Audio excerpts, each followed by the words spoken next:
Hello everybody, what's going on? My name is Joseph. I'm going to be your low-budget host of the day, and today I'm going to be covering a topic I've been wanting to cover for a while, and fortunately, I found a couple of news stories that have to deal with it. So, let's get straight into it, shall we? Please remember to like, share, subscribe to this channel.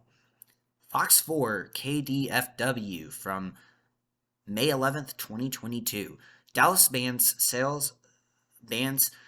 of dogs and cats at pet stores. Dallas. Pet stores in the city of Dallas are no longer allowed to sell puppies and kittens. On Wednesday, Dallas City Council members passed the Dallas Humane Pet Store Ordinance, which was proposed as a way to stop puppy mills and prevent cruel breeding practices. Since January 2021, we have been working tirelessly to pass this ordinance to close the puppy mill pipeline to Dallas to stop hundreds of sick puppies from being shipped from out-of-state puppy mills, said Stacey Sutton Kirby with the Tease Humane Legislation Network. Both the SPCA of Texas and Operation Kindness have applauded the ordinance. This ordinance will support dozens of local humane pet stores in Dallas that do not sell puppies but rather adopt puppies who desperately need loving families, said Karen Froelich, the president of the SPCA of Texas. Our shelter alone has over 1,000 animals in our care today, and shelters across Texas are transporting thousands of adoptable dogs to other states due to overcapacity. The time is right for Dallas to pass humane pet store ordinance, both for animals in our community. According to the Dallas Morning News, Dallas currently only has one store that sells puppies. A spokeswoman for the Petland store on Preston Road told the paper it purchases its animals from licensed and reputable breeders, not puppy mills.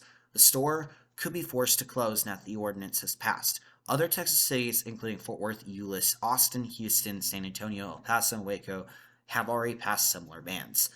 Now, my personal thoughts on this ban is I think it's just the Humane Society whining about the fact that they cannot get dogs to be adopted out because they are incompetent. They are legitimately incompetent at their job. I personally tried to adopt, I actually originally tried to adopt a dog from the Humane Society in Amarillo several months ago. That did not work because they kept on telling me, "Oh, we already got this dog adopted out," or "Oh, we already have this dog shipped out the day you signed the papers." Why the hell would I want to adopt a dog from or adopt an animal from the Humane Society when they pull that BS? I did end up getting a dog, by the way, and she's very cute, very funny. I love her, but I got her from a different private organization. And the other thing I don't get about these people is why do they think it's a bad thing that people want to have purebred dogs? I really don't understand that. But let's go over to what the leftist animal rights activists are saying about this, and then we'll go to Protect the Harvest's opinion on this as well. Animal Legal Defense Fund. Retail pet sale bans. Using local legislation to protect animals. Retail pet sale bans are a powerful way to fight back against puppy mills, and you could pass one in your own community. Retail pet sale bans prohibit pet stores from selling dogs and cats, sometimes additionally animals like rabbits, sourced from commercial breeders.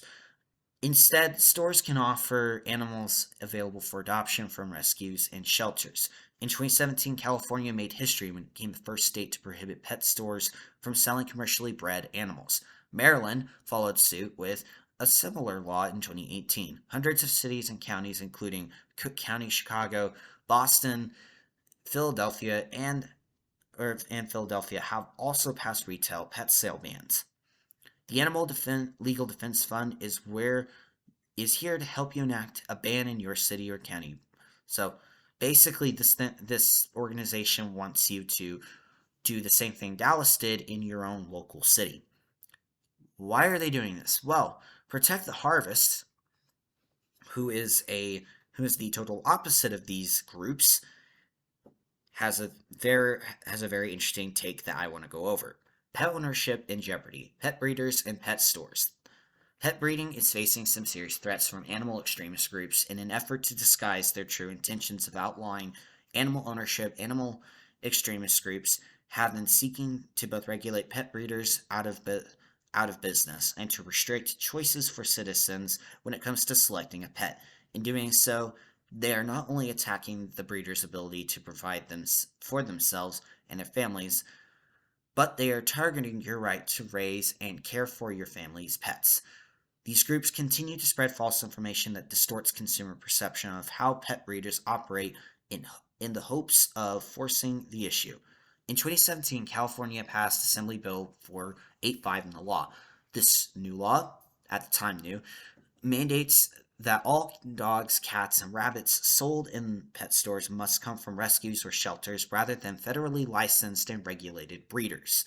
Pet stores will also face a $500 fine if found to be selling animals from USDA commercial breeders.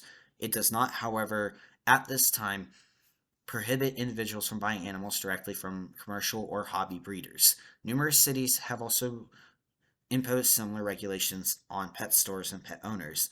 Now, since AB 485 passed into law, California, it has set a precedent and opened the door to allow animal rights groups to push similar legislation in other states.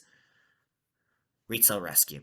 Recently, a push to eliminate choices for U.S. residents when it comes to purchasing a new animal has made its way to our ballot. In states like California, New Jersey, New York, Rhode Island, Maryland, and Pennsylvania, legislation is being proposed to outlaw selling animals from federally licensed breeders instead the animals must come from a shelter or rescue. And like we read earlier, it's because they believe that rescues are being overrun by animals. And yes, they are being overrun by a whole lot of animals. However, a lot of these animals are mixed breeds, and a lot of the mixed breeds in the shelters are not breeds that should be mixed together. The thing people do not consider is the health of the breeds you are mixing. So, for example, my dog that I have is a mixed breed. She's a mixed breed of one of the smallest breeds of dogs with one of the largest breeds of dogs. But it works for her at least because temperament wise, she is friendly and has seemed to inherit most of the large dog's temperament, but is scaled down. So she's basically a somewhat larger version of a lap dog. Sometimes mixed breeds do not work very well, and that is why people like to do purebred dogs. That's why people like to buy certain breeds of dogs. There are certain breeds of dogs that are useful for, say, you have a ranching operation. You don't really want a mixed breed dog unless you know the mix is going to be smart enough or intelligent enough or bred to do the job you want to do. So, want a border collie? You have to go with a breeder. You have to go to a breeder to get a border collie. That's how it goes. But of course, these animal rights activists don't want ranching operations to even exist in the first place because they really don't, because they think that humans and animals are the same thing and that animals are actually somehow better than humans, and so therefore we must make them live and then kill ourselves off somehow. I don't think that's what they intend, but that's where their logic leads, is essentially erasing human existence. So overall, I'm not hugely fond of the animal extremist groups, and it's good to know where they are going with their logic. It's also good to know why they're doing what they're doing, because if you don't, then you can't fight it.